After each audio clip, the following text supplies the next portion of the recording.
Xəbər buraxılışı ilə studiyada sizi mən Lalə Məmmədova salamlayıram. Hər vaxtınız xeyir, anonslar var, tanış olaq, daha sonra ətrafında bildirik.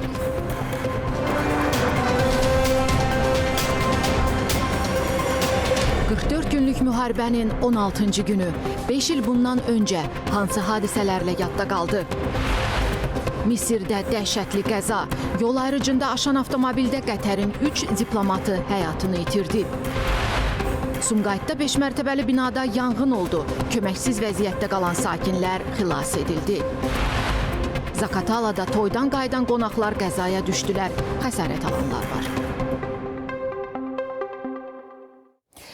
Dünyanın müharibə gündəmi ilə başlayırıq. Rusiya qüvvələri Ukraynanın enerji infrastrukturunu bombalamaqda davam edir. Bugün səhər hücumlar nəticəsində Donetsk vilayəti işıqsız qalıb. Donetsk hərbi administrasiyasının rəhbəri Vadim Filaşkinin sözlərinə görə hazırda elektrik təchizatının bərpası üçün təmir işləri aparılır. Ötən gün Odessa vilayətində də eyni problem yaşanıb. Rusiyanın hücumlarından sonra 44 yaşayış məntəqəsində elektrik kəsilib. Odessa şəhər meriyası 317 min ailənin ziyan gördüyünü bildirir. Ukrayna isə Rusiyanın Ufa şəhərində neft emalı zavodunu dronla vurub.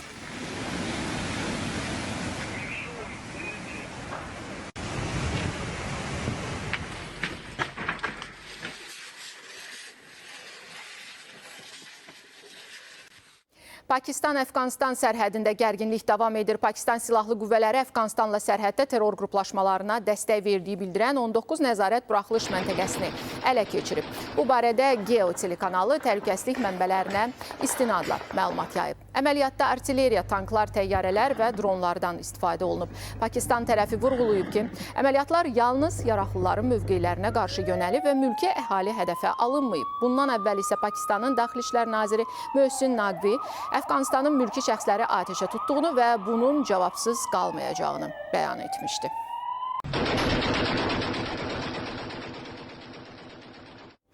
Sabah Şarm əl-Şeyxdə Misir və ABŞ prezidentlərinin sədrliyi ilə beynəlxalq sammit keçiriləcək. 20-dən çox ölkənin liderlərinin dəvət olunduğu tədbirdə Qəzzada müharibənin sonu, Yaxın Şərqdə sülhün və sabitliyin bərpası diqqət mərkəzində olacaq.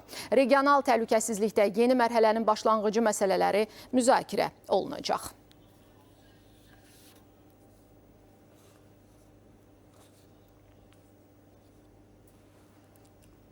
Bu arada Misirdə avtomobil qəzasında Qətərin 3 diplomatı həlak olub, 2 nəfər xəsarət alıb. Hadisə Şarm el-Şeyx şəhərindən 50 kilometr məsafədə baş verib.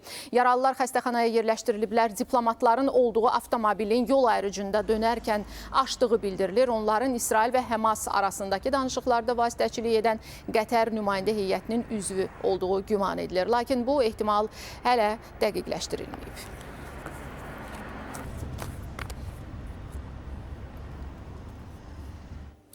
2 gün əvvəl ABŞ-nin Tennessee ştatında zavodda baş vermiş partlayışda itkin hesab edilən 16 nəfərin hamısının öldüyü ehtimal olunur. Bu barədə Hemphreys dairəsinin şerifi Chris Davis məlumat verib. Onun sözlərinə görə əvvəlcə 18 işçinin itkin düşdüyü güman edilirdi, amma daha sonra onlardan ikisinin hadisə zamanı müəssisədə olmadığı müəyyənləşib. Partlayıcı maddə istehsal edilən zavodda baş verən hadisə ilə bağlı təhqiqatlar davam etdirilir.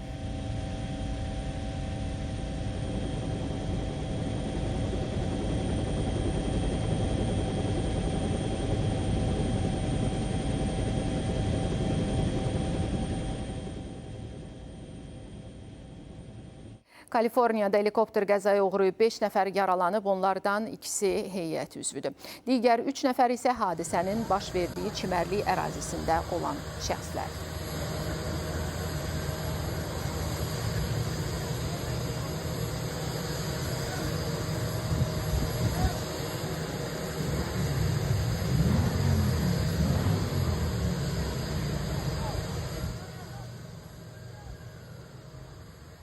Yunanistanın paytaxtı Afinada Kənd Təsərrüfatı və İnkişaf Nazirliyinin qarşısında insident baş verib. Binanın önünə piknik konteynerlərində doldurulmuş partlayıcı yerləşdirilib. Partlayış nəticəsində binanın fasadına ziyan dəyib, zərər çəkən yoxdur. Hadisə ilə bağlı araşdırma aparılır.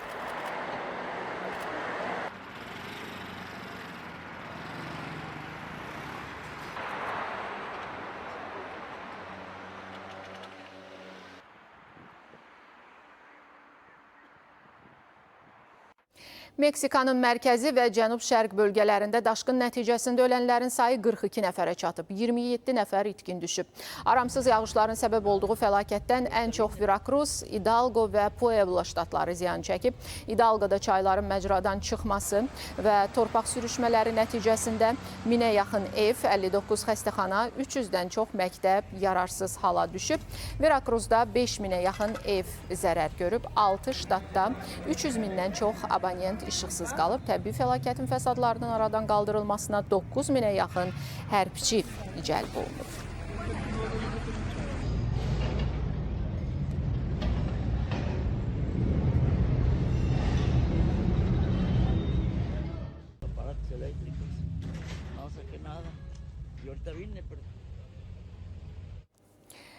Türkiyə Qəzza məsələsində həmişə prinsipial mövqeyi ilə seçilib. Hər zaman tərəfləri sülhə səsləyən ölkələrdən biri kimi çıxış edib.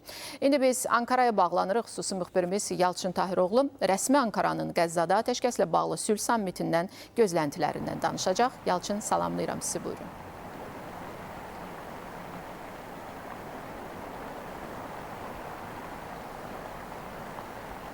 Bəli, Türkiyənin Misirdə keçiriləcək zirvə toplantısındakı iştirakı rəsmi şəkildə təsdiqləndi və bununla bağlı artıq şərhçilərin gözləntiləri var. Çünki Türkiyə Qəzza böhranının ilk günlərindən ardıcıl və prinsipial mövqedən çıxış edirdi. Eyni zamanda Türkiyə yaxın şərqdə bütövlükdə və o cümlədən Qəzza zolağında dayanıqlı sülhün bərqərar olmasına böyük önəm verən, ən çox maraq göstərən ölkələrdən biri kimi özünü təqdim edib, tanıdıb və bu baxımdan Türkiyə bu proseslərdə iştirakı olduqca önəmlidir. Məlum olduğu kimi atəşkəslə bağlı son danışıqlarda da Türkiyənin Milli İstihbarat Təşkilatının rəhbəri İbrahim Qalın iştirak etmişdi və bütün bunlar göstərir ki, Türkiyə ümumiyyətlə bu proseslərə uzun müddətli yanaşır.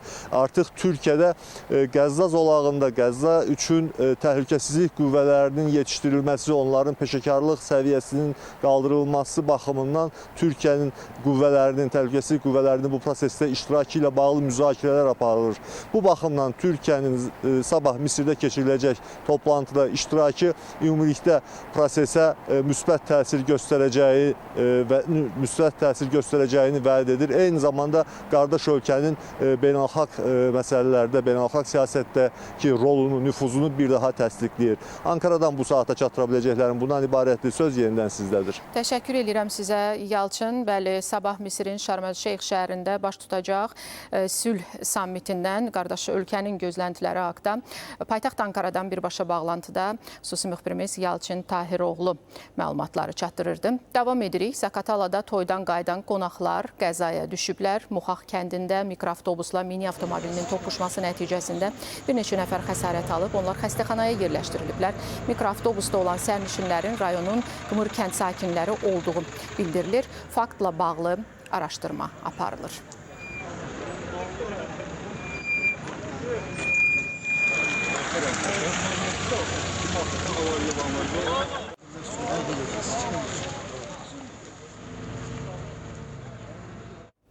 Sumqayıtda yanğın hadisəsi baş verib. Hadisə 2-ci mikrorayon ərazisində 5 mərtəbəli binadakı mənzillərin birində qeydə alınıb. Əraziyə Fövqəladə Hallar Nazirliyinin, Dövlət Yanğından Mühafizə Xidmətinin və Sumqayıt Regional Mərkəzinin qüvvələri cəlb edilib. Alovun genişlənməsinin qarşısı alınıb, qısa müddətdə söndürülüb. Yanğın zamanı 5-ci mərtəbənin eyvanında köməksiz vəziyyətdə qalmış bir uşaq və 2 qadın xüsusi təyinatlı texnika vasitəsilə xilas edilib.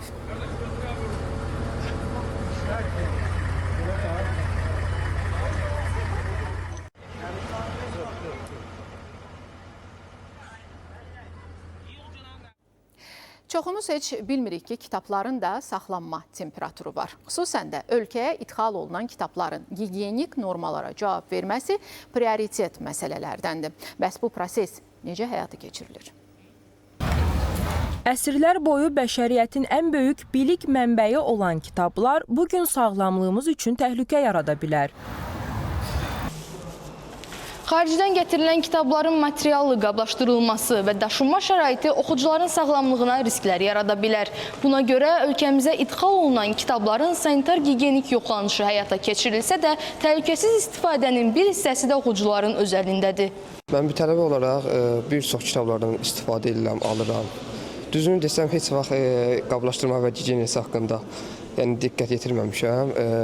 Bildiyimiz kimi bu dövrdə virusların sayı çoxalıb. Bu mövzuya diqqət yetirmək lazımdır. Bəzi kitablar olur ki, çox kimyəvi qoxular orada çox olur və istər-istəməz beyin yorucu olur. Kitabların hazırlandığı səhifələr, yəni vərəqlər insan dəri tipinə uyğun olmalıdır. Uşaqların dərisinə daha çox diqqət göstərməliyik, çünki yetkin insanlara baxmış onların dərisi daha çox həssasdır. Bir oxucu kimi kitabların sanitar-gigiyenik vəziyyətindən alan zaman daima nəzarət edirəm. Mütəxəssislər bildirirlər ki, kitabların ideal saxlanma temperaturu müsbət 18, mənfi 22 dərəcə Selsi olmalıdır. Bu diapazon həm kağızın quru qalmasının, həm də kif və zərərli mikroorqanizmlərin yaranmasının qarşısını alır. Eyni dərəcədə vacib olan digər göstərici isə rütubət səviyyəsidir. Kitabxanalarda və arxivlərdə bu göstərici 40-60% olmalıdır. Kitabları alarkən ilk növbədə gigiyenik sertifikatı tələb etməlidirlər həmin satış yerlərindən. Çünki gigiyenik sertifikat həmin malın gigiyenik göstəricilərə və təhlükəsinə dair bir sənəddir. Cild hissəsində boya çıxarsa, mütləq şəkildə həmin kitabı aidiyyatı quruma və yaxud da həmin iradını sahibkara bildirməlidirlər, aidiyyatı qurumlara da məlumat verməlidirlər. Sadalananlara riayət olunmazsa, bu bir sıra dəri xəstəliklərinə, asma, allergiyalara gətirib çıxara bilər. Hətta qaraciyər və böyrəklər də bilik mənbəyinin yarada biləcəyi problemlərdən sığortalı deyil. Elə bu risklərə görə də Nazirlər Kabineti poliqrafiya məhsullarının sanitariya nəzarətinə aid olması ilə bağlı qərar verib və sanitar-gigiyenik yoxlanış prosesi necə həyata keçirilir? Respublikaya idxal edilən sanitariya nəzarətinə aid müvafiq məhsula gigiyenik sertifikatın verilməsi idxalçı və ya onun səlahiyyətli nümayəndəsi tərəfindən mərkəzə müraciət əsasında olur. Azərbaycan Respublikasının gömrük ərazisinə idxal olmuş sanitariya məhsullarının nəzarətinə aid qeyri-ərzaq məhsullarının üzərində mərkəz tərəfindən bir neçə ekspertiza həyata keçirilir ki, bura sənəd ekspertizası, eynilik ekspertizası, sanitariya gigiyenik ekspertiza daxildir. Gigiyenik təhlükəsizlik yalnız idxal yox, həm də istifadə zamanı qorunmalıdır. Çünki sağlam oxu vərdişi üçün təhlükəsiz mühit mütləqdir. Gülay Qəribova, Qəhrəman Məmmədov, Mehin Hacıyeva, ASTV xəbər. Hadisələrin inkişaf ASTV xəbərin növbəti buraxılışlarında özünüzü qoruyun. Görüşəcəyik.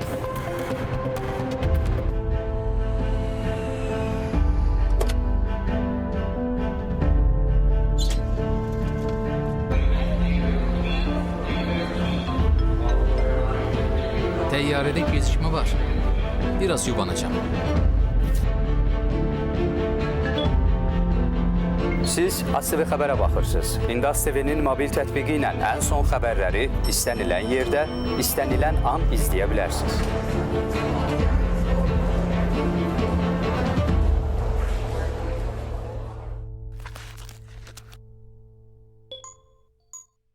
Azərbaycan Radiosu 105 FM. Ulduzlar yatar, bircə baxışla günü oyadar. Gəl baxışınla baharı qaytar, quşlar qayıtsın, qoy qatar qatar.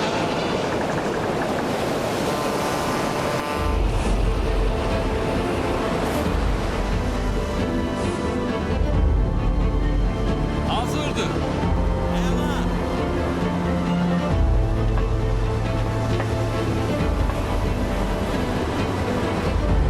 Deməli hələ baxmağa vaxtımız var.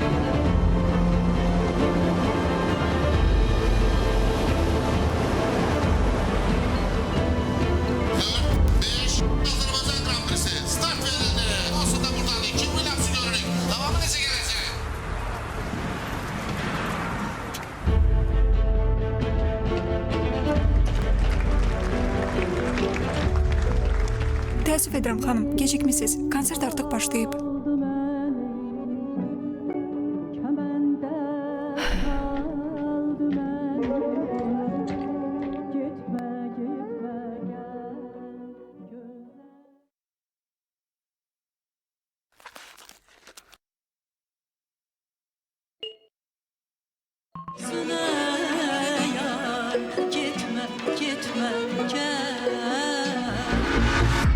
Artıq ASTV-nin yeni mobil tətbiqi ilə bizi istədiyiniz yerdə canlı izləyə biləcəksiniz. ASTV, İdman TV, Mədəniyyət TV, Azərbaycan radiosu və Beynəlxalq radio. Hamısı bir tətbiqdə, bir toxunuş uzaqlığında. Bunun üçün mobil cihazlarınızda Android üçün Play Market, iOS üçün App Store-dan ASTV mobil tətbiqini yükləyin.